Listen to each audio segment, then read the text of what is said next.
Vamos sentar, por favor. Declaro abertos os trabalhos da sessão e solicito ao senhor secretário que faça a leitura da ata da sessão anterior. Ata da 24ª sessão extraordinária realizada em 11 de junho de 2007, presidente da senhora ministra Ellen Grace, ausente cadamente os senhores ministros Celso de Mello e Carlos Brito, procurador-geral da República, doutor Antônio Fernando de Souza, apregoados seguintes processos: ação declaratória de constitucionalidade, ações diretas de constitucionalidade, agravos regimentais de reclamação e habeas corpus. Sem qualquer reparo, fica a ata aprovada. Senhores ministros, eu tenho a satisfação de informar que estão conosco, participando desta sessão, alunos do curso de Direito das Faculdades Integradas do Oeste de Minas Gerais, em Divinópolis. Sejam todos muito bem-vindos.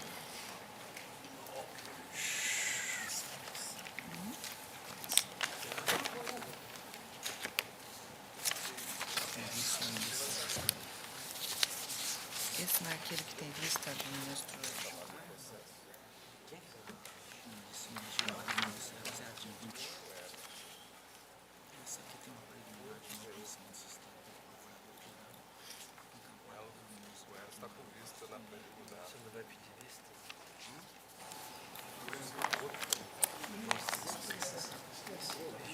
Senhores ministros, chamo a julgamento a reclamação 2138, de que era relator originário o ministro Nelson Jobim, reclamante a União, reclamado o juiz federal substituto da 14ª Vara da Seção Judiciária do Distrito Federal. E também o relator da AC, número tal, do Tribunal Regional Federal da Primeira Região. Na última decisão, retomado o julgamento feito após a preliminar de conhecimento suscitada pelo Ministério Público Federal, apontando a incompetência superveniente desta Corte para apreciação da matéria e propondo, portanto, não conhecimento da reclamação, que foi acolhida pelo eminente ministro Joaquim Barbosa, que também suscitou preliminar, esta no sentido da perda de objeto da reclamação em face do afastamento do cargo que garantia a prerrogativa de foro e do voto da senhora ministra Carmen Lúcia, que acolhia a preliminar do Ministério Público, acompanhada pelos senhores ministros Ricardo Lewandowski e Carlos Brito, pediu vista dos autos o senhor ministro Eros Grau. Com a palavra, portanto, o ministro Eros Grau.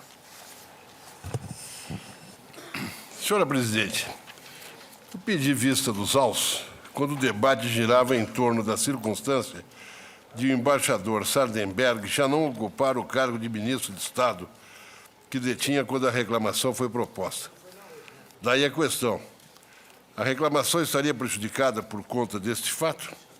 Aludia-se também ao resultado do julgamento da ADI 2797, quando aqui foi decidido que o detentor do cargo que atrai foro por prerrogativa de função no âmbito penal não goza do mesmo benefício quando processado por improbidade. Não voto no mérito, visto que o ministro Maurício Correia, a quem sucedi, já votou, mas devo votar na questão de ordem. Faço, então, para afirmar que a reclamação não perdeu o seu objeto, devendo ser julgada a sua questão de fundo. Senhora presidente, eu traço algumas razões que deixo no meu voto para que fiquem registradas, mas há uma razão maior e que supera a todas e que respeita a circunstância de o embaixador Sardenberg ocupar cargo que lhe dá o direito que se discute aqui nessa reclamação, conforme uma declaração, inclusive, que veio aos autos, do Ministério das Relações Exteriores, declaração de que ele se encontra no exercício das funções de chefe de missão do Brasil junto às Nações Unidas. Essa circunstância supera todas as razões que estão alinhadas. Ministro Eros, Vossa Excelência me permite. O relator originário desta reclamação é o ministro Nelson Jobim. O processo está com vistas a mim. Essa declaração não me chegou às mãos. Não, o processo está com vistas a mim. A originária é a mim. Foi a Vossa Excelência após a questão de ordem suscitada aqui. Bom, essa declaração chegou... A reclamação, questão de mérito na reclamação, está com vistas para mim. Como é que se resolve isso? Eu devolvo os autos para o ministro Joaquim Barbosa? Não, eu gostaria, Retiro, eu gostaria peço de que seja ter, desentranhada dos autos. ter acesso a essa... Peça para olhar na vista na mesa, fora. Isso é matéria que está no Diário Oficial. Ministro Joaquim, Pois é, causa espécie o fato de a declaração ter sido endereçada não a quem tem vista da reclamação. Eu tenho a impressão de que o encaminhamento do ministro Eros Grau cedeu por uma razão até prática, porque ele Não pediu foi vista encaminhado a a mim, não. propósito da questão prévia.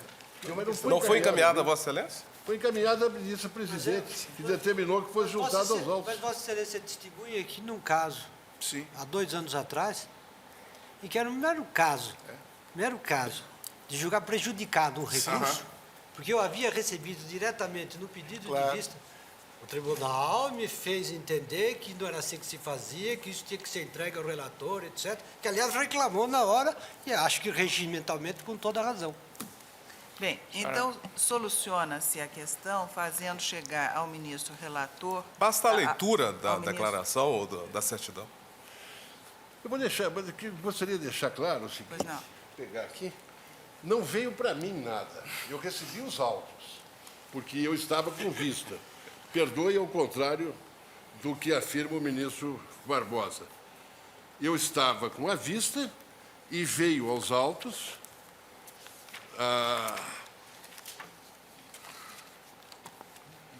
a seguinte petição. Excelentíssima senhora ministra Ellen Grace, presidente do Supremo Tribunal Federal.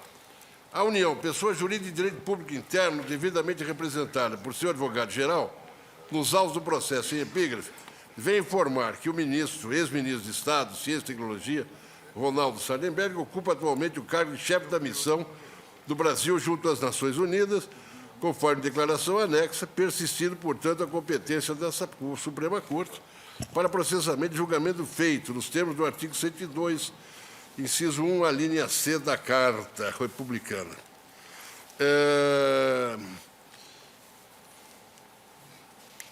Houve o despacho da ministra-presidente e a remessa a mim dos autos no dia 14 de maio de 2007. É isso. Pois é. Pois bem, ministro, a preliminar de perda de objeto da reclamação foi suscitada inicialmente pelo eminente procurador-geral e secundada por mim. Se essa declaração tivesse chegado ao meu conhecimento, eu próprio, como ministro que detém a vista, teria reformulado o meu voto, porque ela nulifica tudo aqui, trouxe um fato novo. Trouxe um fato novo que não era do meu conhecimento. Pois olha, Vossa A Excelência pode fazer isso a agora. preliminar que eu suscitei, que o Procurador-Geral suscitou e que eu apoiei, perde inteiramente o sentido diante dessa declaração. Vossa Excelência pode fazer isso agora, então. Agora, veio para mim, porque os autos estavam com vista para mim. Então, só terminando o que eu dizia, para que depois até o ministro possa, se for o caso, rever, não há razão para que eu fique maçando a corte com uma série de argumentos. Isso vai para os autos, fica registrado, e, diante dessa circunstância, eu concluo dizendo que não vejo como a reclamação não deva ter o seu julgamento concluído quanto ao seu tema de fundo. É assim que eu voto. Pois não. Eu ouço agora o ministro Joaquim Barbosa, portanto. Diante desse fato novo, eu creio que a preliminar por mim suscitada não faz mais sentido. Devemos prosseguir, mas, enfim, esse é o meu posicionamento. Eu reformulo o voto que proferi na última assentada, em que sustentei que o fato de o ilustre embaixador haver deixado o cargo de ministro de Estado fazia com que a reclamação perdesse, não é, o objeto. Mas vem agora essa informação de que ele ocupa um outro cargo, o cargo de chefe de missão diplomática permanente, que lhe assegura o privilégio de foro perante essa corte. Esse é um dado novo. Eu indago ao tribunal se há divergência quanto à rejeição da preliminar suscitada pelo Ministério Público e Presidente, acatada agora pelo ministro Joaquim e pelo ministro Eros Grau. Pois não, ministro Marco Aurélio. estimo conhecer melhor a situação. À época em que formalizada a reclamação, nós tínhamos realmente a detenção pelo reclamante de um cargo que ensejaria a prerrogativa de foro no campo penal. E depois ele passou a ser chefe de missão diplomática. Aí houve um interregno em que Ele deixou de ser... já não ocuparia cargo a atrair no campo penal, repito, a atuação do colegiado. Continuou a atrair, deixou de ser. É uma competência pouco conhecida do Supremo Tribunal Federal, que é a de julgar chefe de missão diplomática. Ele continuou. Não, eu conheço essa competência. O que eu gostaria de saber é se tivermos um interregno em que ele não deteria qualquer cargo a atrair a competência no campo penal do Supremo. Essa aqui é a pergunta. Eu creio que Sim. Essa aqui é questão poderá dar fulcral. essa informação. O eminente procurador-geral pede a palavra. Com a palavra, procurador-geral. Para falar exatamente sobre o documento. É que o chefe de missão diplomática, nos crimes comuns, responde perante o Supremo Tribunal Federal. E nos dê responsabilidade. E nos dê responsabilidade. Por isso que eu estou dizendo que é uma competência pouco conhecida do Supremo Tribunal Federal. Nem o Procurador-Geral conhecia. Sim, o problema é que os chefes de missão diplomática não estão previstos na lei de responsabilidade. É o encaminhamento que eu ia na sequência afirmar. A lei 1079 que define os crimes de responsabilidade, não inclui o chefe de missão diplomática no rol das autoridades sujeitas à lei de responsabilidade fiscal. Não há De tipificação sorte que, para o chefe essa é a de ponderação missão que diplomática. faço, é de que o tema está sendo tratado com o paradigma da lei de como fazendo uma vinculação com o crime de responsabilidade e a improbidade. De tal sorte que, no caso, a hipótese não é de agente que pratique o crime de responsabilidade. Isso. Então, não se trata de crime comum na hipótese, mas crime de responsabilidade ao qual não há tipicidade em relação a ele. Daí porque creio que a questão da perda de objeto permanece presente. Eu tenho voto sobre esse ponto.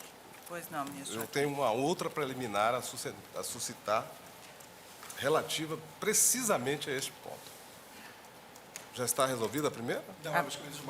Nós estamos colhendo o Ainda voto não, do né? ministro Marco Aurélio ainda, quanto à primeira. Leio apenas para minha reflexão, e o trecho se encontra sublinhado em vermelho, né? A linha C, o teor da linha C do inciso 1 do artigo 102 da Constituição Federal. Nas infrações penais comuns e nos crimes de responsabilidade, os ministros de Estado e os comandantes da Marinha, do Exército e da Aeronáutica, ressalvado o disposto no artigo 52.1, os membros dos tribunais superiores, os do Tribunal de Contas da União e os chefes de missão diplomática de caráter permanente, aí volto ao inciso 1, e a cabeça do artigo, serão julgados, processados e julgados originariamente pelo Supremo. Volto a indagar se houve um interregno em que não detinha o reclamante, após a formalização da reclamação, cargo a atrair em si a competência do Supremo considerada a prática de crime, na área penal, portanto, né? E gostaria de ter a explicitação para poder votar. De qualquer forma, já vou, então, veicular o que penso nos dois casos, quer tenha havido a continuidade, passando ele sem interregno de um cargo para outro, quer tenha havido interregno. Entendo que cumpre à Corte prosseguir no julgamento da reclamação. Se houve o interregno, poderíamos, numa visão ortodoxa, cogitar do prejuízo do pedido formulado, mas isso desaguaria em outra reclamação, para ter-se analisado o pedido de deslocamento da ação de improbidade em curso no juízo federal. O importante é que ele hoje detém. Pois é, por isso mesmo. Eu não dou de barato, eu não dou de barato a competência do Supremo para o julgamento da ação cível, para mim cível, estritamente cível, que é a ação de improbidade. Eu ainda não me pronunciei a respeito desse tema, né? Agora, creio que cabe prosseguir na apreciação do pedido. Vossa Excelência acompanha. Rejeitando a preliminar. Ministro Joaquim Barbosa. Senhora Presidente, a reclamação parte da premissa de que, no confronto entre a Lei 8.429 e a Constituição, emergiria o entendimento de que a competência para processar a ação de improbidade contra ministro de Estado seria do Supremo Tribunal Federal, porque os delitos previstos na Lei de Improbidade caracterizariam crimes de responsabilidade. Ou seja, proposta a ação de improbidade contra ministro de Estado ou outra autoridade pública submetida às normas constitucionais e legais que disciplinam a problemática da responsabilidade política, essa autoridade passaria a responder pelo crime de responsabilidade, não se submetendo às draconianas sanções previstas na Lei de Improbidade. Essa é a tese central da reclamação. Na assentada anterior, o Procurador-Geral suscitou essa preliminar que acaba de ser descartada. Vem à tona agora a informação de que o eminente interessado, o embaixador interessado, ocupa o cargo de chefe de missão diplomática de caráter permanente. Eu entendo, continuo a sustentar a tese da prejudicialidade da reclamação, mesmo diante do teor do documento trazido ao conhecimento do tribunal. Trago alguns fundamentos para sustentar o meu ponto de vista. Em primeiro lugar, entendo que a reclamação constitucional não se presta a preservar competência hipotética ou virtual do Supremo Tribunal Federal. Evoco, para ilustrar esse meu ponto de vista, precedente recente, firmado em caso de minha relatoria, embora relativo a recurso extraordinário. No caso ora em julgamento, a situação é mais ou menos parecida. Tenta-se firmar uma hipotética competência da Corte para julgar uma importante autoridade pública por suposta prática de crime de responsabilidade. Entretanto, contra essa autoridade não foi formulada qualquer acusação de prática de crime de responsabilidade, por quem detém legitimação para tanto. Todos nós sabemos que a legitimação para promover a acusação por crime de responsabilidade pertence, nos termos da Lei 1079, a qualquer cidadão. Essa legitimação cidadão foi, aliás, recentemente reforçada pela Lei 10.028, de 2000, que, em seu artigo 41A, estipula o seguinte. Artigo 41A. Respeitada a prerrogativa de foro que assiste às autoridades a que se referem o parágrafo único do artigo 39A, ela está se referindo ao advogado-geral da União, aos procuradores-gerais do Trabalho, Eleitoral, Militar e outras autoridades. Então, diz a lei, respeitada a prerrogativa de foro que assiste às autoridades a que se referem o parágrafo único do artigo 39A e o inciso 2 do parágrafo único do artigo 40A, as ações penais contra elas ajuizadas pela prática dos crimes de responsabilidade previstos no artigo 10 desta lei serão processadas e julgadas de acordo com o rito instituído pela Lei 8.038, de 90, permitido a todo cidadão o oferecimento da denúncia. Lei 10.028, que introduziu dispositivos na lei específica, na Lei 1079. Digo eu, como se vê, essa lei restaura o espírito original dos crimes de responsabilidade, que é procedimento de índole político-administrativa para cujo desencadeamento está legitimado o cidadão comum. Entretanto, no julgamento das petições números 1104, relator ministro Sidney Sanches, e 1954, relator ministro Maurício Correia, ambas julgadas em 2002, o plenário deste tribunal decidiu que a competência para a propositura dessas ações, falo das ações por crime de responsabilidade, seria do Ministério Público, já que os crimes de responsabilidade teriam natureza penal. Eu tenho minhas reservas quanto a essa jurisprudência, mas isso não vem ao caso neste momento. O fato é que não há nos autos essa acusação por parte do representante do Ministério Público. Há, isto sim, uma acusação por improbidade administrativa formulada por um representante do Ministério Público com atuação em primeira instância. Na sequência, já no âmbito desta Corte, um outro representante do Ministério Público Federal, o então vice-procurador-geral da República, oficiou nos autos, sustentando precisamente o contrário do que se sustenta na reclamação, ou seja, de que os fatos a que responde o ilustre embaixador não configuram crime de responsabilidade. Note-se que foi justamente esta manifestação do vice-procurador-geral da República que serviu de fundamento para o ministro Jobim, relator originário desta reclamação, votar pelo trancamento, isto é, pela extinção pura e simples da ação proposta contra o ex-ministro de Estado. E digo mais, do atual chefe do Ministério Público Federal também não consta qualquer manifestação voltada a caracterizar os fatos como crime de responsabilidade. Como se vê, estamos diante de um impasse.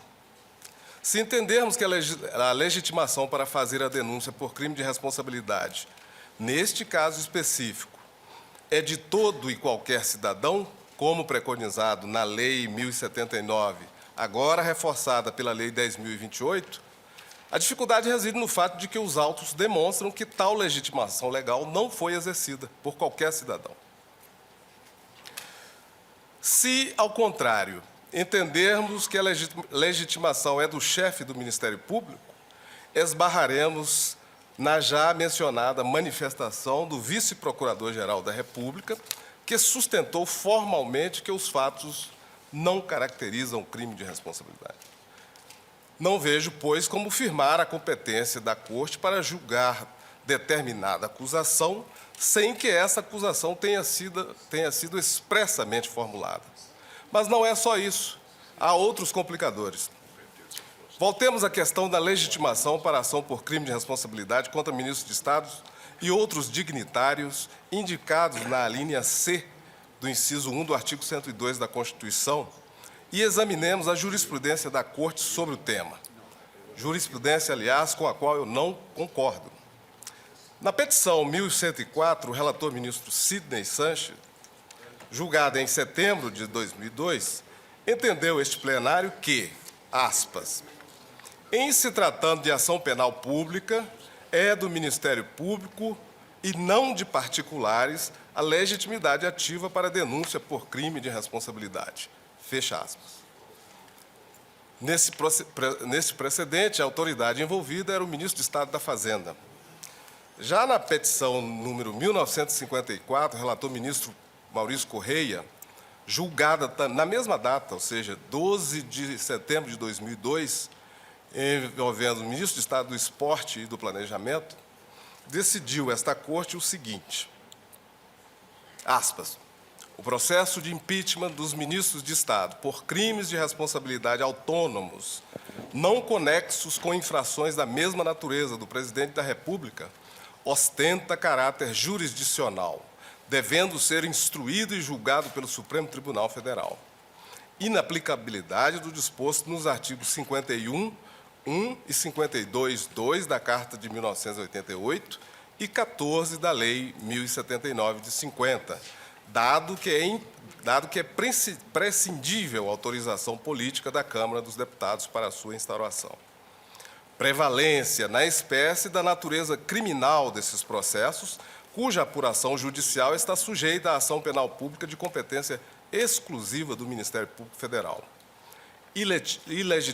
responsabilidade ativa ad causam dos cidadãos em geral, a eles remanescendo a faculdade de noticiar os fatos ao parquet.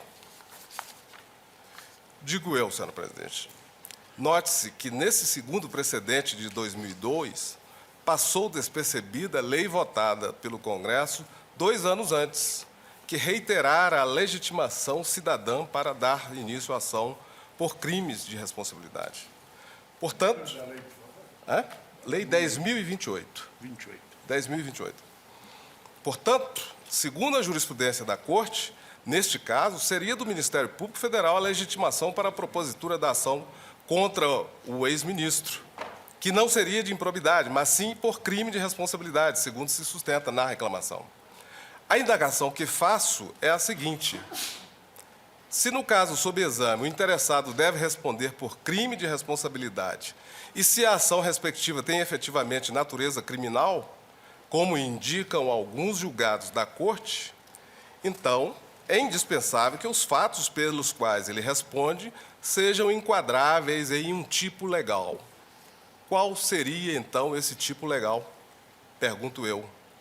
É aí que reside o segundo o complicador adicional a que fiz alusão ainda há pouco. Como se sabe, a Lei 1079 voltava-se originariamente à disciplina dos crimes de responsabilidade cometidos pelo Presidente da República, pelos ministros de Estado, pelos ministros do Supremo Tribunal Federal e pelo Procurador-Geral da República. Na sua primeira parte, logo no artigo 4º, a lei define os crimes de responsabilidade do chefe de Estado.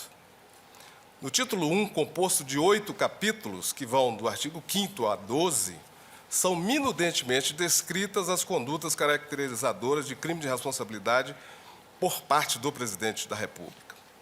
Já o título 2, artigo 13, define as condutas típicas dos ministros de Estado, sendo certo que o ministro de Estado pode também responder à acusação em conjunto com o Presidente da República quando for consignatário de ato praticado pelo chefe de Estado. A parte segunda da lei disciplina o processo e julgamento dos crimes de responsabilidade. Em seguida, na parte terceira, a lei elenca as condutas suscetíveis de desencadear acusação por crime de responsabilidade contra os ministros do Supremo Tribunal Federal e contra o Procurador-Geral da República. Recentemente, a já mencionada Lei 10.028 incluiu no rol de autoridades enquadráveis nos crimes a que responde o Procurador-Geral também o Advogado-Geral da União, os Procuradores-Gerais do Trabalho, Eleitoral e Militar, os Procuradores-Gerais de Justiça dos Estados e do Distrito Federal, os Procuradores-Gerais dos Estados e do DF, bem como outras autoridades de menor hierarquia. Como se pode notar, a Lei 1079 estabelece de forma minudente, em capítulos distintos, as condutas típicas e específicas pelas quais responde cada autoridade submetida às suas disposições. Nela não há qualquer tipificação específica em relação aos chefes de missão diplomática de caráter permanente. Diante de tal lacuna da lei, é de se indagar: como processar o chefe de missão diplomática permanente se não há na lei de regência norma tipificadora das suas condutas, contrariamente ao que ocorre em relação às demais autoridades? Eu até admito, senhora presidente, que, num esforço interpretativo e integrativo da lei, se possa conceber uma certa intercambialidade das acusações. Por exemplo, acusado um ministro de Estado por crime de responsabilidade, se ele deixa a função ministerial para assumir, dentro do Executivo, um outro cargo cujo titular se submeta ao Instituto da Responsabilidade Política, a ação poderá prosseguir normalmente contra ele, porque o objetivo primordial do impeachment é remover o agente do cargo. Mas, para isso, da forma como foi redigida a Lei 1079, com tipificação extremamente cerrada, é indispensável que haja tipificação também para o novo cargo assumido. Isso não existe no caso.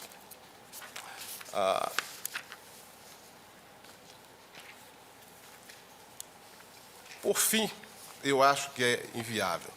Mas, não obstante toda essa discussão ora levantada, É imperioso relembrar uma questão da mais elevada importância. A ação de improbidade administrativa tem natureza civil, segundo o artigo 37, parágrafo 4º da Constituição. Uma leitura atenta desse dispositivo da Constituição deixa claramente isso. Conforme já afirmado por esta Corte, na ADIM 2797, relator ministro pertence. Não me parece, portanto, que seja possível equiparar as condutas e as sanções descritas na Lei 8.429 a crimes de responsabilidade, sujeitos a critérios e condições diversos do pretendido pela Lei de Improbidade. A meu sentir, a pretensa equiparação das condutas e sanções previstas na Lei de Improbidade a crimes de responsabilidade esvazia por completo o evidente caráter moralizador da Lei 8.429, restringindo seu alcance e aplicação. Afinal, a lei estabelece sanções aos agentes públicos nos casos de enriquecimento ilícito, no exercício de mandato, cargo, emprego ou função na administração pública direta, indireta ou fundacional, sem prejuízo das sanções penais cabíveis. Sem prejuízo das sanções penais cabíveis. Está escrito na Lei de Improbidade, bem como pode-se inferir do dispositivo da Constituição. Suscito, portanto, senhora presidente, mais esta preliminar antes de proferir o meu voto de mérito na reclamação 2138. Senhor presidente, eu tenho a impressão que, na verdade, tudo isso já é voto de mérito. Sim. Não é voto de mérito. O voto de mérito é muito mais substancial. Vossa Excelência vai escutar o que estou dizendo. Com todo prazer. Basta ler a parte final do voto do ministro Jobim. Basta ler a parte final do voto do ministro Jobim, que ele diz: é certo que se a competência para processar e julgar a ação de improbidade abranger também os atos praticados pelos agentes políticos submetidos a regime de responsabilidade especial, ter-se-á uma interpretação abrogante do disposto no artigo 102.1c da Constituição. Se, ao contrário, se entender que aos agentes políticos, como os ministros do Estado, por estarem submetidos a um regime especial de responsabilidade, não se aplicam as regras comuns da lei de improbidade, há que se afirmar a plena e exclusiva competência do STF para processar e julgar os delitos político-administrativos na hipótese do artigo 102.1c. É o que ele diz. Conclui-se também, num juízo preliminar, que, na segunda hipótese, não se cuida de assegurar ao agente político um regime de imunidade, em face dos atos de improbidade. Em suma, trabalhava com as duas hipóteses. Ou, se se trata de ação de improbidade, dizia ele, por conta das consequências da repercussão no sistema político, teria que ser processada perante o Supremo Tribunal Federal. Se fosse ação de improbidade, logo, o Ministério Público poderia propor a ação de improbidade perante o foro competente. Ou não se tratava de ação de improbidade, o agente público era indene a esta ação, caberia, então, a ação de crime de responsabilidade. Nas duas hipóteses, dizia Jobim, acolho a reclamação. Essa foi toda a discussão de mérito. Não, eu ainda não proferi, eu tenho visto... Mas estou a dizer que... Eu não proferi voto de mérito ainda. O que você está chamando de preliminar, na verdade, é o mérito. Não. A minha preliminar é muito séria. Eu sustentei que, como a Corte tem uma jurisprudência que diz que crimes de responsabilidade equivalem-se, ou têm o rito de ação penal, que devem ser processados mediante denúncia do chefe do Ministério Público, tem que haver uma tipificação legal. E não é essa tipificação legal. E muito menos denúncia do Procurador-Geral. O argumento de Vossa Excelência, da Tadina, na verdade, é uma petição de princípio. Não havendo petição, não havendo tipificação legal. Não havendo tipificação legal, há um quadro de anomia, não se pode processar. É uma outra discussão. É uma outra discussão. Bem, eu colho os votos. O ministro... Senhora presidente. Esclarecimento de fato? Eu gostaria de fazer uma manifestação sobre questão de fato. Há 6 votos proferidos de mérito pela procedência do pedido. E é evidente que há ministros que podem reformar, mas são votos de mérito. E votos de mérito que discutiram a aplicação da Lei 8429, isso é fato, está dado, está nos autos, então é matéria de fato, não é matéria de direito, que discutiram o tema relativo à aplicação ou não da Lei 8429 a agentes políticos. Em razão de já haver votos de mérito proferidos sobre o tema, entende o reclamante que a questão colocada não é preliminar, ela é questão de mérito, o que prejudicaria, num rejulgamento, o reclamante. Agradeço a vossa Senhora presidente, há um dado novo que ninguém há de negar. Quando a questão foi debatida aqui, a pessoa interessada ocupava o cargo de ministro. Ela deixou esse cargo. O prosseguimento da reclamação há de se dar à luz da nova situação. É por isso que eu levantei essa preliminar, porque já havia sido ventilada na outra assentada essa nova situação, embora não formalizada. A documentação só veio ser trazida a público hoje. Pois não. Eu vou colher os votos relativamente à preliminar suscitada pelo ministro Joaquim Barbosa, começando pela ministra Carmen Lúcia. Senhora presidente, eu vou colocar para o exame de Vossa Excelência a questão. Eu estou me sentindo desconfortável porque há 15 dias atrás nós discutimos aqui que os ministros que ocupam o lugar dos seus sucessores, instado inclusive pelo ministro Marco Aurélio, não poderiam voltar a se manifestar quando o meu antecessor já tivesse manifestado. Ora, tudo que eu tenho, e tenho um vastíssimo material do ministro Jobim, é rigorosamente sobre o que acaba de ser arguído pelo ministro Joaquim. Para mim não há nenhuma dificuldade. Agora, eu vou voltar atrás. Em 2002. Voto de mérito a questão não era tempo. Sim, ministro Joaquim, isso não era uma questão de tempo, é o mesmo julgamento. E, com tudo que tenho e que estudei, eu, inclusive, me manifestaria, já antecipando, talvez de forma diferente do ministro Jobim. E o que o ministro Jobim falou sobre questão de mérito, eu vou desfazer no meu voto. Então, eu quero que, primeiro, se esclareça isso.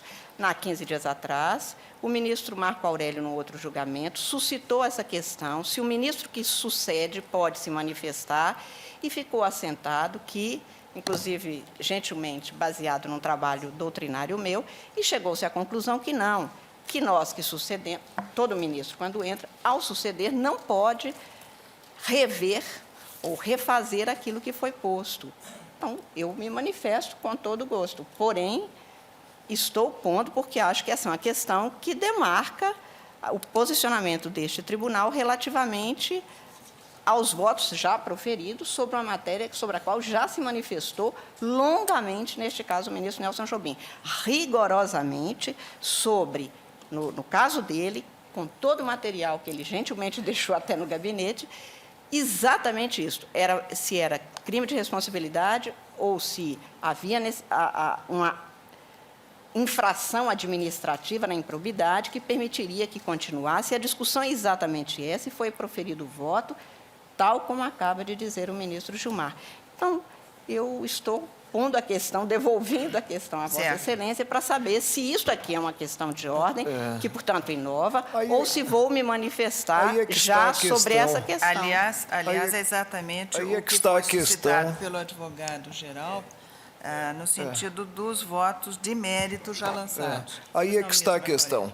Eu não coloco, né, em discussão a possibilidade de, mesmo tendo havido o início da apreciação da matéria de fundo, vir-se a suscitar uma preliminar. Não coloco. Mas o que eu pergunto, né, é sobre a natureza em si da ação em curso na origem. E aí ressalto que objeto da reclamação é a revelação em si, a constatação em si da usurpação da competência da Corte ou do desrespeito a pronunciamento da Corte. Por isso é que eu também conversava com o ministro Sepúlveda Pertence, né, e ressaltava que o tema veiculado pelo ministro Joaquim Barbosa diz respeito ao fundo. Para mim, é exatamente o mérito sobre para mim basta que se articule, que estaria a haver a usurpação. Agora, admitida em si a reclamação, nós vamos constatar se está ou não configurada essa usurpação. É mérito. É mérito. Não, mas é um dado novo. Você me permite? Senhor presidente, eu estou propondo a Corte porque me proponho a mim mesmo. O que está em julgamento neste momento é uma preliminar de prejudicialidade da reclamação, isto é, se a reclamação foi prejudicada. Bom, neste caso, e guardando absoluta coerência com o que nós já decidimos, em termos aos quais eu aderi expressamente, de que os ministros estão impedidos de votar novamente em matéria de mérito, onde os seus antecessores já o fizeram, neste caso não se propõe essa questão, porque o de que se trata é de saber se, proferidos quanto ao mérito 6 votos, se colhe os outros 5 ou não no mérito. Isto é, se vai se responder positivamente que está prejudicado, termina o julgamento sem apreciação do mérito e, portanto, não se colhem os votos dos outros 5 ministros sobre o mérito. Se se responde negativamente, é preciso continuar o julgamento para colher os 5 votos restantes. Então, neste caso, acho que os ministros sucessores não estão impedidos de definir a questão se o julgamento de mérito deve ou não deve continuar. Não haveria tribunal capaz de fazer. Claro. Desde que seja questão preliminar. Questão Desde preliminar. que seja só preliminar. Questão prejudicial, mas eu E o que eu digo aqui... O que se está sustentando, quer dizer, na última sentada, que o fato de ter deixado de ser ministro de Estado prejudicava a reclamação. Hoje vem a informação do fato notório. O ex-ministro de Estado é hoje chefe da missão diplomática permanente junto à Organização das Nações Unidas. Põe o ministro, além desta, põe o ministro Joaquim Barbosa uma outra questão, que é a de que chefe de missão diplomática não responde por crime de responsabilidade perante o Supremo Tribunal pela inexistência de lei de tipificação. Assim como os juízes. a esse extremo. Assim como os juízes. Assim, Tá? claro. É. Não há tipo. E tantos outros servidores, e Não há tantos tipo. outros agentes. E aí eu lembrava que o ministro... Se não há tipo, e aí eu como- lembrava que o como ministro afirmar a Jobim competência decidiu do Supremo? Com duplo fundamento, no que foi acompanhado por todos os demais que seguiam esse entendimento, de que ou a ação de improbidade deveria ser proposta perante o Supremo Tribunal Federal, o que não ocorreu, ou se tratava de crime de responsabilidade. Mas por que deveria ser proposta aqui? Por ser um agente político sujeito ao regime constitucional do crime de responsabilidade. Não, mas não, eles... Essa questão já foi resolvida na DIN 2797, ministro. Vossa Excelência me permite? Já ficou. O que Vossa Excelência afirmou Já está agora, e o que, resolvido. de certo modo, afirmou o ministro Sepúlveda Pertence, constituem fundamentos teóricos possíveis de uma resposta à questão prejudicial. Nós queremos saber se o julgamento deve ou não deve prosseguir. Agora, cada ministro vai dizer se deve ou não deve prosseguir, por este motivo, ou porque não é típico, ou porque, enfim. Mas isso são fundamentos da resposta. Estamos muito impressionados com o fundamento do voto do ministro Nelson Jobim, porque eu, por exemplo, eu raciocinaria também com o elastecimento da competência no campo penal. E aí não há a menor dúvida, né, de que o chefe de missão, ele responde perante o Supremo. Aí seja crime de responsabilidade, seja ação de improbidade administrativa, não prejudicam a responsabilização penal. E essa, indiscutivelmente, quer dizer, hoje seria nossa por se tratar de um chefe de missão diplomática, não mais de um ministro de Estado, porque essa prorrogação foi declarada inconstitucional. E se poderia também afirmar que os mesmos crimes possíveis imputáveis a ministro do Estado seriam também aqueles que se aplicariam ao chefe de missão diplomática pela equiparação com o texto constitucional. Ministro, então o que eu estou propondo à Corte é Agora, que... dizer que por isso ele vai se responder em primeiro grau, que parece estranho. Não, isso está no presidente. meu voto de mérito, ministro Gilmar. Por enquanto eu levantei a prejudicial. Senhor presidente, o que eu estou propondo ao tribunal é que Vossa Excelência colhesse os votos sobre a questão prejudicial. Se deve ou não deve prosseguir o julgamento. E cada ministro dará os fundamentos da sua resposta. Deve por causa disso ou não deve por causa daquilo. Ou seja, nós temos que decidir primeiro se continuamos ou não o julgamento da reclamação. E depois, eventualmente, Depois vamos escolheremos discutir os o gasto demais se votos continuar o quanto julgamento ao aqui. Claro, aí mesmo. Então, neste caso, Ministra Carmen Lúcia, quanto à preliminar de prejudicialidade. eu estou votando no sentido do prosseguimento do julgamento, tendo em vista a trazida de novas informações pelo ministro Eros Grau. Ministro Lewandowski. Também pelo prosseguimento. Ministro Eros Grau. Para reafirmar o fato notório, e tão notório que não surpreendeu nem o ministro Joaquim Barbosa, porque ele já tinha até preparado o voto contra a segunda preliminar. O advogado-geral da União ventilou essa questão oficiosamente nos corredores do Supremo Tribunal Federal na outra sentada. Senhora presidente, oficiosamente não. Foram distribuídos memoriais assinados pelo advogado-geral da União e distribuídos. A mim não. Pelo Ministro prosseguimento. Eros Grau, pelo prosseguimento, ministra Carmen Lúcia, Ricardo Lewandowski, Carlos Brito. Ministro Joaquim Barbosa, Vossa Excelência assenta o prejuízo da reclamação. Assento o prejuízo. Por dois motivos fundamentais. Eu anotei aqui, mas pode repetir, Vossa Excelência. O primeiro dele, mais importante, não há tipo legal relativamente a chefe de missão diplomática. Ora, se não há tipo legal, como processar alguém por crime de responsabilidade, que é o que se pleiteia nessa reclamação? Isso nem mesmo na Lei 10.028 de 2000. Nem nela, nem na Lei 10.028. Segundo fundamento, segundo a jurisprudência do Supremo Tribunal Federal, crime de responsabilidade se processa mediante denúncia do Procurador-Geral da República. Não há denúncia. Muito pelo contrário, o Procurador-Geral da República, o vice-procurador, sustentou o contrário. Sustentou que não há crime de responsabilidade, portanto, que deveria prosseguir a ação de improbidade proposta em primeira instância. Isso me basta para, com a devida vênia dos demais Esses são os dois que me fundamentos precederam, do meu voto. demais pares, eu acompanho Vossa Excelência e assento também o prejuízo da reclamação. Ministro César Peluso. Senhor presidente, eu vou pedir vênia ao ministro Joaquim Barbosa e ao ministro Carlos Brito. Vou votar pela continuidade do julgamento, mas vou adiantar um ponto de vista que não significa necessariamente ainda uma incursão pelo mérito da matéria. É que me parece que a competência prevista na letra C, do inciso 1 do artigo 102, envolve agentes políticos qualificados e diz respeito à sua responsabilização político-administrativa e criminal. E as razões dessa competência são conhecidas e são óbvias.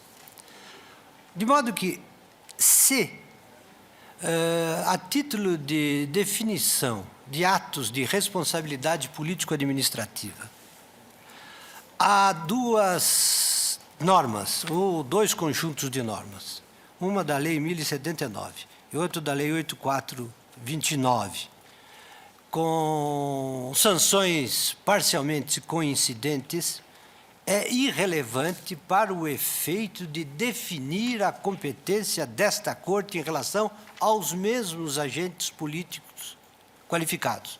Por quê? Porque se trata pura e simplesmente de formas diferenciadas da mesma responsabilização político-administrativa e político-criminal. Isto é, não importa que o chefe da missão diplomática não esteja teoricamente sujeito a nenhum tipo da lei de crimes, da chamada Lei de Crimes de Responsabilidade 1079. Basta que se reconheça, isso parece óbvio, que os ilícitos definidos na Lei 8249 também são formas alternativas de responsabilização político-administrativa de agentes públicos, incluindo, teoricamente, agentes políticos qualificados.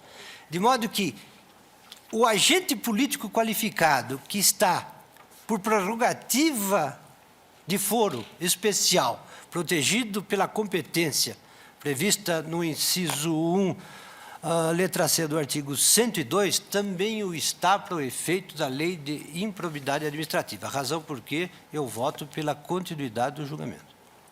Ministro Gilmar Mendes. Como já me manifestei no sentido do voto do Ministério Geral. Ministro Marco Aurélio. Presidente, para mim surge um elemento complicador, que está justamente na inicial.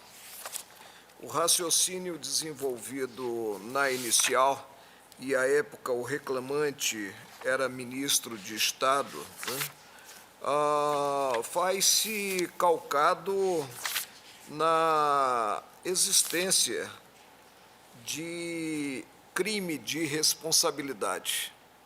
E aí se sustenta que a competência, né, é do Supremo. Hoje, o reclamante não é mais ministro de Estado.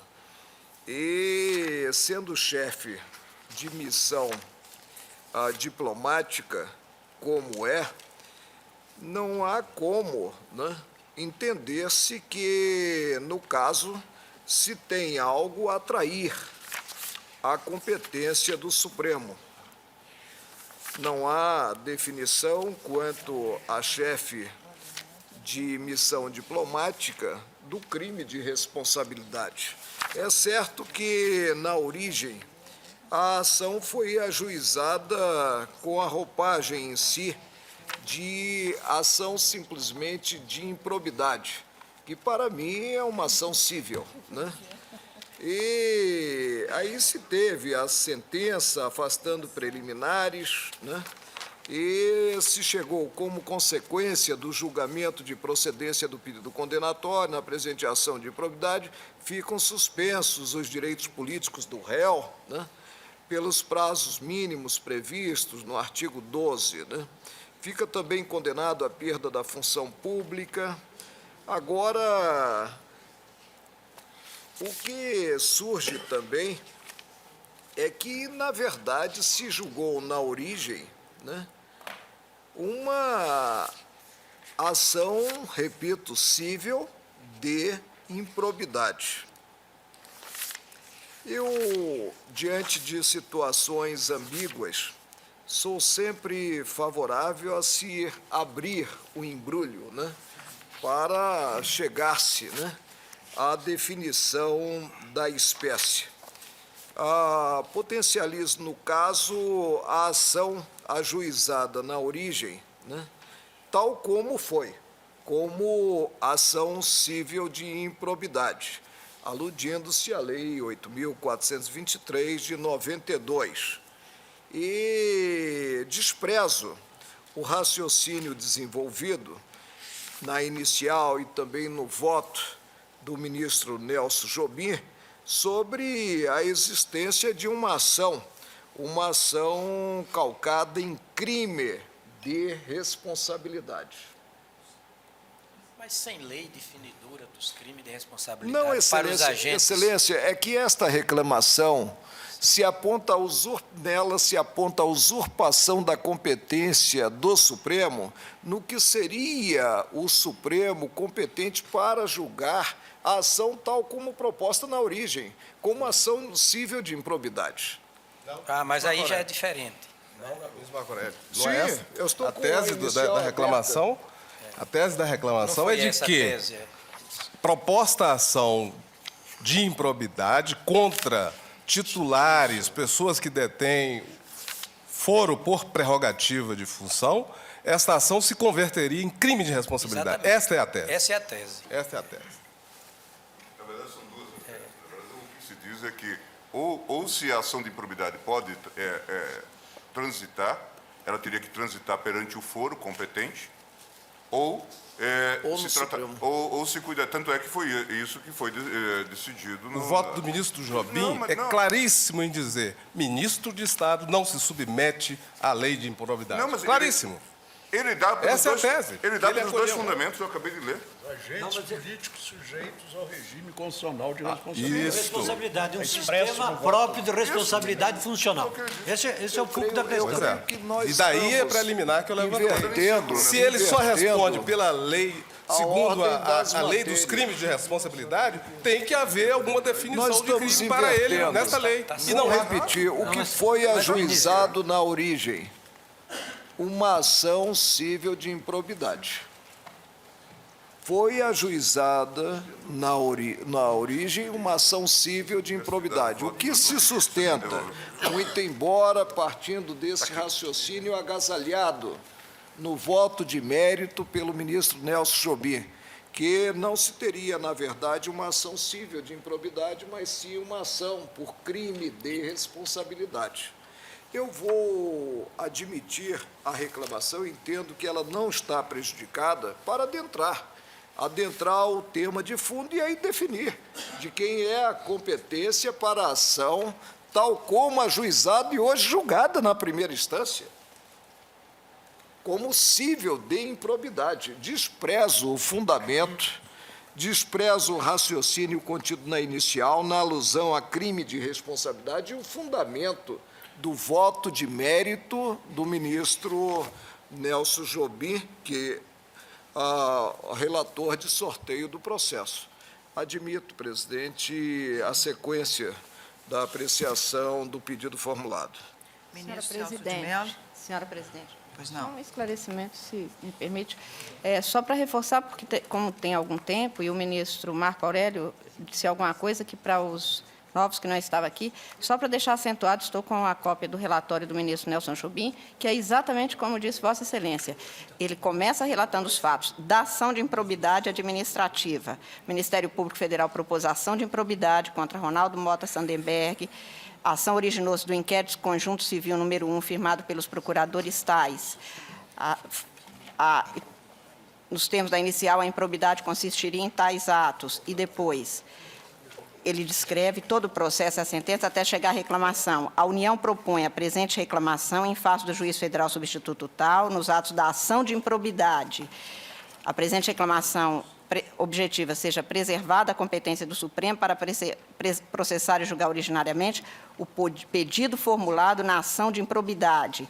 E espera que se acolha e tal. Enfim, só para lembrança de todos, porque realmente este é o relatório do ministro Nelson Jobim. Exatamente como disse. E a sentença do juízo, né, ela é explícita. Julgo procedente o pedido para condenar o réu nas penalidades previstas na Lei de Improbidade, artigo 12, artigo 37, parágrafo 4º da Constituição Federal, pelas infrações de enriquecimento ilícito, prejuízo ao erário, ato atentatório aos princípios da administração pública. Condeno, e aí prosseguiu. E aí, quando, ao votar, é que o ministro Jobim, então, fez a aliança das duas. O que eu penso é que, em passo seguinte, nós vamos julgar a reclamação tendo em conta a ação em curso na origem. E a ação em curso na origem é ação cível de improbidade.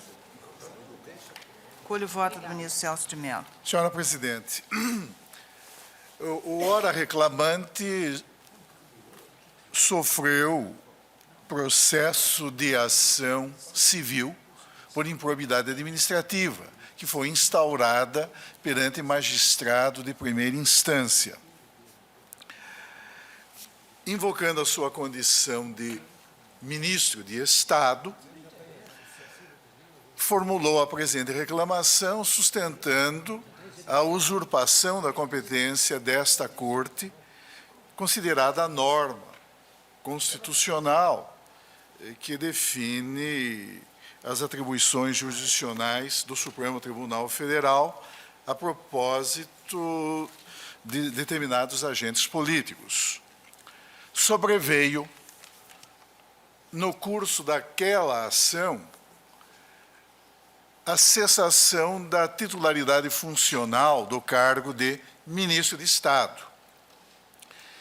Diplomata de carreira, exerce hoje ele a chefia da missão permanente do Brasil perante a Organização das Nações Unidas. Sustenta-se, então, que inocorreria qualquer situação de prejudicialidade. Por quê? Porque a Constituição do Brasil estabelece competir ao Supremo Tribunal Federal julgar originariamente os chefes de missão diplomática de caráter permanente. Na verdade, essa é uma velha regra que vem desde a Constituição do Império. A Carta Política do Império, muito mais parcimoniosa do que as sucessivas constituições republicanas, limitava praticamente a 5 as hipóteses de competência originária e de prerrogativa de foro perante o órgão de cúpula da Justiça Imperial, que era o Supremo Tribunal de Justiça. E entre aquelas pessoas que dispunham, então, sob a égide da Carta Imperial de 1824, da prerrogativa de foro, estavam os agentes ou representantes diplomáticos do Brasil. independentemente de chefiarem ou não missões diplomáticas de caráter permanente no exterior. É certo que a legislação imperial brasileira, aquela editada em 15 de outubro de 1827, ao dispor sobre o processo de impeachment, incluía os agentes diplomáticos, mas a qualificação que a legislação imperial dava ao processo do impeachment era a de um processo eminentemente criminal, tanto que a lei imperial de 1827 permitia a imposição permitia não só a destituição funcional, mas mais grave do que isso, permitia nos chamados crimes de responsabilidade a aplicação de penas privativas de liberdade e até mesmo a pena de morte, consoante se vê da lei imperial de 15 de outubro de 1827. Portanto, na verdade, não existia qualquer distinção conceitual entre infrações penais comuns e crimes, os impropriamente denominados crimes de responsabilidade, sob a égide da legislação imperial. A partir da Constituição de 1891, mantém-se a competência originária do Supremo Tribunal Federal para processar e julgar também nos crimes de responsabilidade, além das infrações penais comuns, os ministros diplomáticos, os agentes diplomáticos.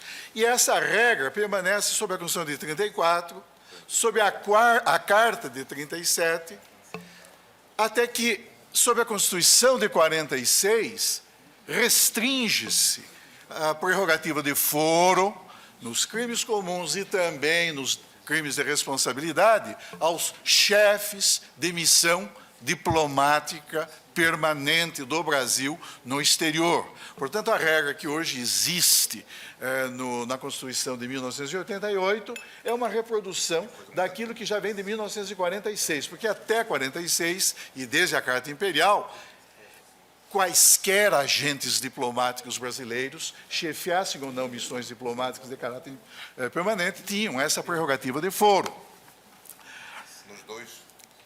Nos crimes comuns e nos delitos de responsabilidade. Essa dicotomia inexistia na legislação imperial, porque os crimes de responsabilidade tinham conotação eminentemente penal e permitiam até mesmo a imposição, como falei, da pena de morte. Mas isso muda com o advento da primeira lei de responsabilidade. Eram verdadeiros crimes de responsabilidade. Exatamente, verdadeiros crimes de responsabilidade, sob a Constituição do Império, é verdade. A partir da Constituição republicana é que surge essa expressão até um pouco esdrúxula, porque, na verdade, crime de responsabilidade há de representar a infração político-administrativa. E daí a grande discussão que se estabeleceu no Supremo Tribunal Federal, sob a égide da Carta Anterior, e mesmo sob o domínio desta vigente Constituição, a respeito, hoje, da competência para legislar sobre, aspas, crimes de responsabilidade. Seria exclusivamente da União Federal ou também pertenceria aos Estados-membros essa atribuição? Houve, portanto, um amplo dissídio doutrinário a respeito dessa matéria.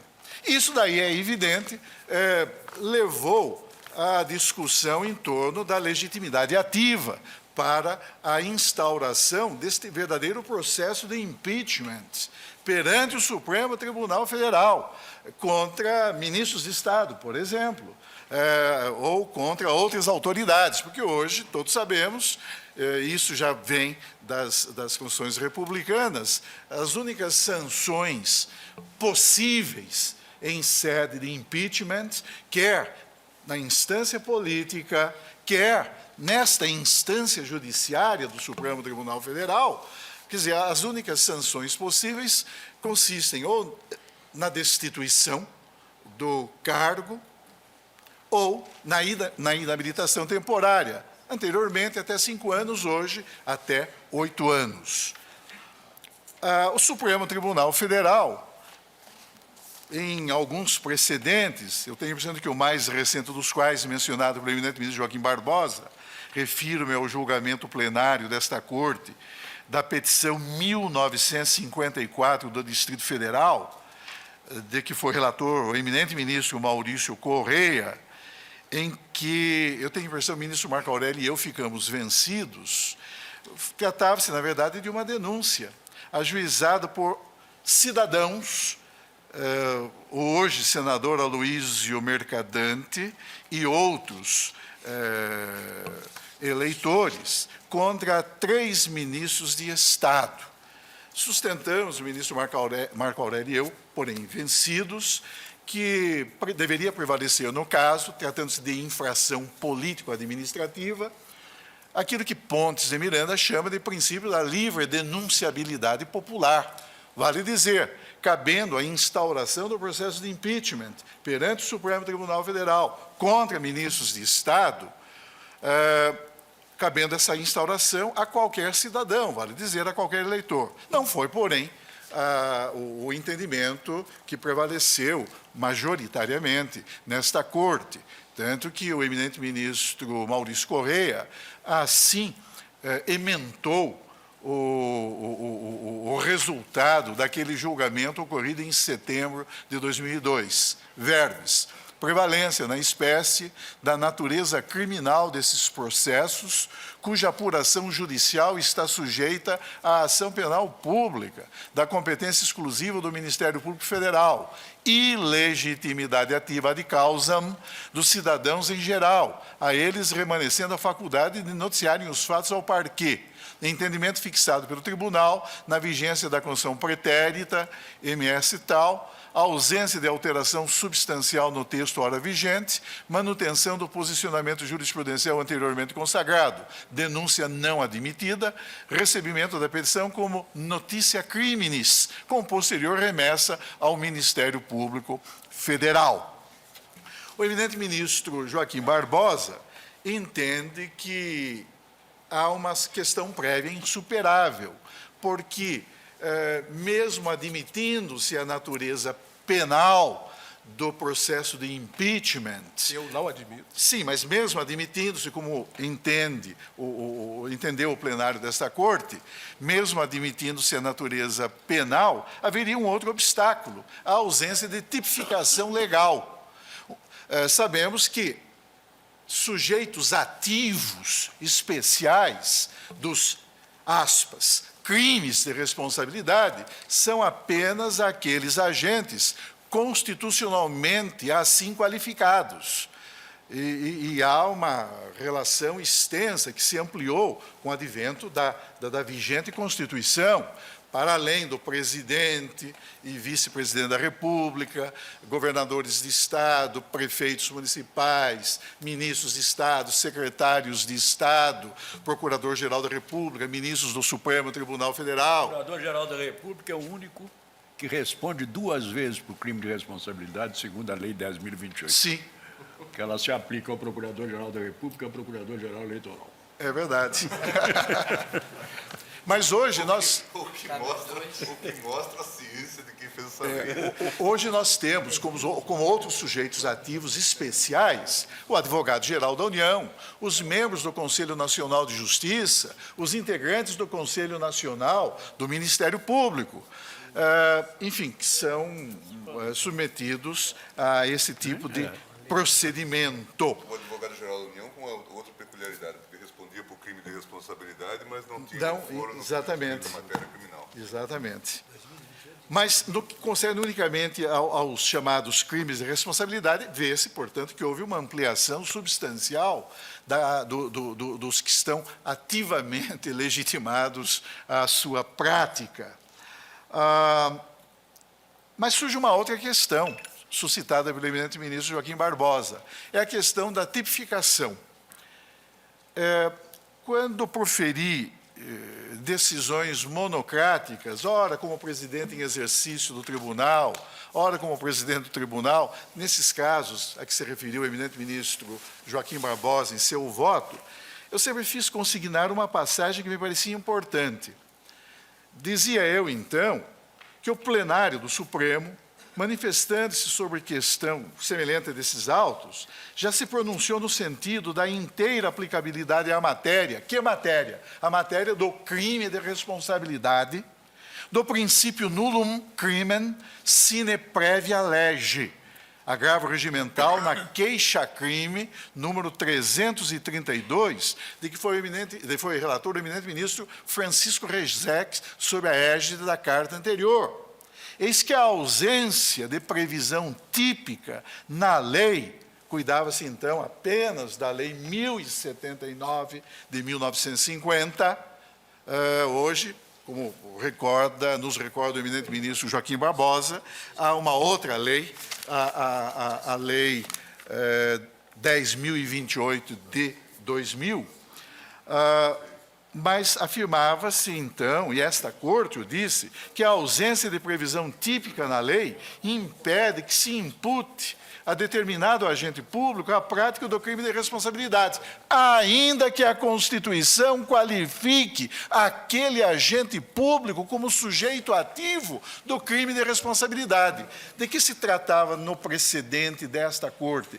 Cuidava-se de uma denúncia contra desembargador de Tribunal de Justiça, que então, sob a égide da carta anterior, estava submetido à competência originária do Supremo, não só nas infrações penais comuns, mas nos crimes de responsabilidade. Hoje é evidente, essa competência deslocou-se para o âmbito do Superior Tribunal de Justiça. E a Lei 1079 de 1950 era absolutamente omissa na capitulação, na qualificação jurídica, na tipificação dos fatos configuradores do crime de responsabilidade. Por isso mesmo, o eminente professor Manuel Gonçalves Ferreira Filho, nos seus comentários à Constituição, não só em seus comentários à Carta de 69, mas também à vigente Constituição de 88, observa que, verbis, o crime de responsabilidade consiste na conduta que se amolda a uma figura como tal descrita na lei especial. Não há, portanto, conclui, crime de responsabilidade sem lei que previamente o defina. Como tal, aplica-se ao crime de responsabilidade o princípio nullum crimen, nulla pena sine lege. Fecha aspas, termino esta citação. No precedente firmado por esta Corte, o Supremo Tribunal Federal entendeu que não se poderia aplicar a analogia ao caso, pois se trataria, na espécie de analogia in malam partem, especialmente se considerarmos que, já então, como hoje, há, digamos, esse entendimento jurisprudencial, ainda que ele sofra objeções, quer por parte de ilustres juízes desta Corte, quer por parte do próprio magistério da doutrina, no sentido de que prevalece o caráter criminal da chamada, da infração político-administrativa, do crime de responsabilidade. E por isso, naquele caso, de que foi relator eminente ministro Rezec, não se conheceu sequer da denúncia, exatamente ante a ausência de previsão típica. Posteriormente, depois que entrou em vigor esta Constituição de 88, deslocando-se a competência originária para o Superior Tribunal de Justiça, eu tenho a impressão de que foi no início da década de 90,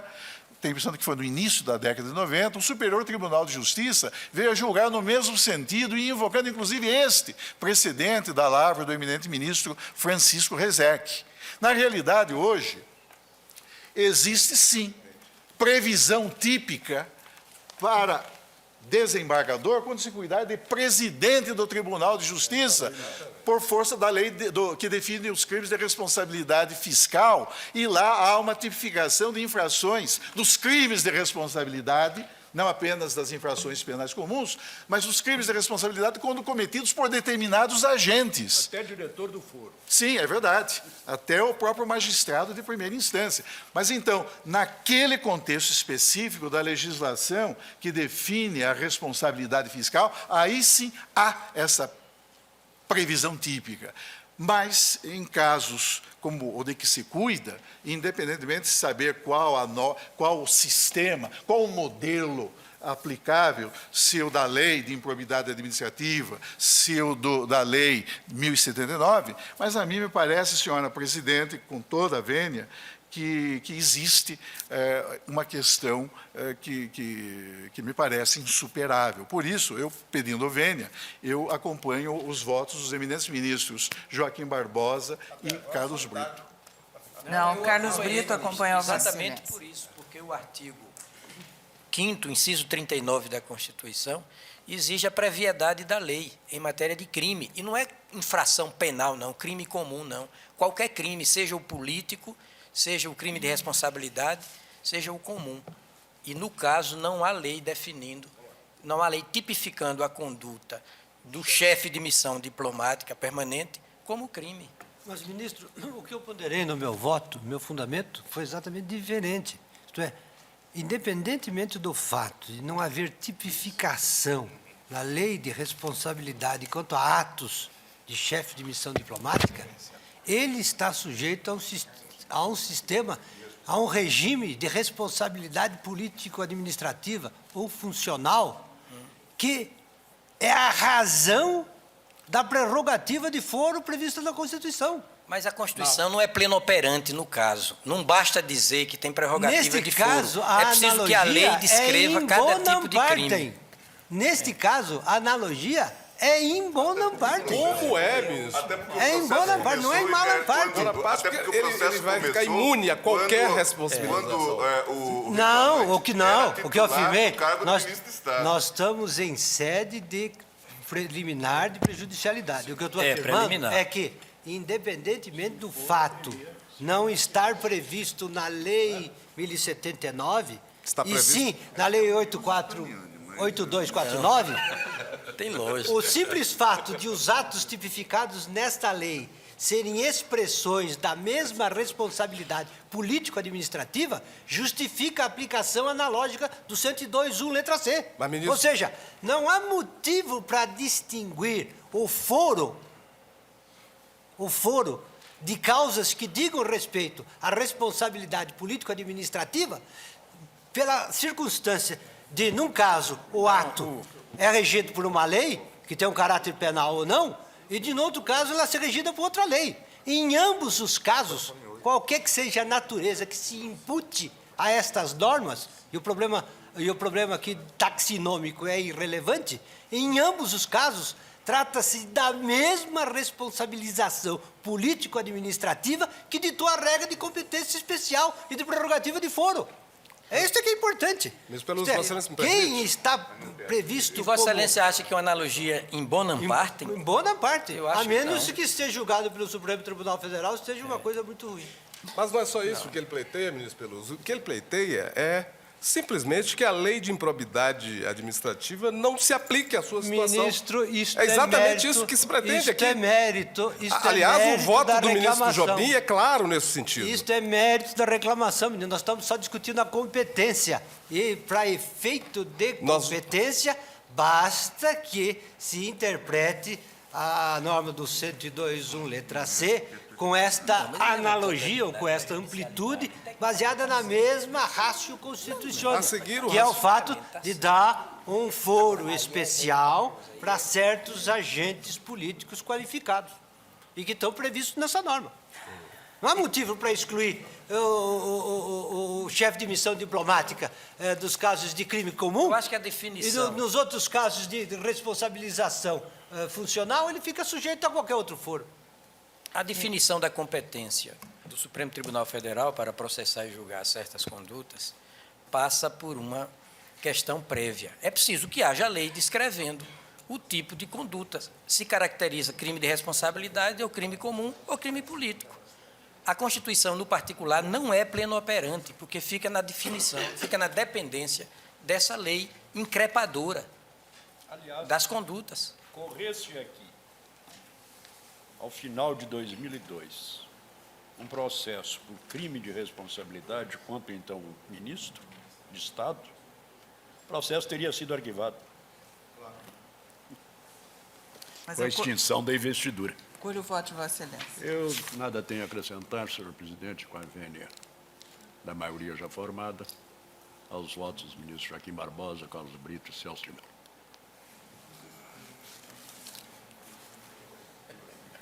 Também tem voto na matéria e pedindo vênia ao eminente ministro Joaquim Barbosa e aqueles que o acompanharam, também alinho na divergência. Nem se sabe quem é a divergência. Em todo caso, o tribunal, por maioria, deliberou pelo não conhecimento da pela rejeição da preliminar de prejudicialidade suscitada pelo ministro Joaquim Barbosa, que neste aspecto fica vencido na companhia dos ministros Carlos Brito, Celso de Mello e Sepúlveda Pertence. Prosseguimos, portanto, ministro Joaquim Barbosa, com relação ao voto de Vossa Excelência. Eu indago de Vossa Excelência se continuamos, porque o meu voto é longo, é bastante longo. Então, faremos um intervalo de 20 minutos, após o que é... Pois não. A questão é uma questão Se de alta fosse indagação. possível, só que Vossa Excelência está impedida, porque é um recurso. Quando ameaça, Quando ameaça? Ah, é? Tá bom.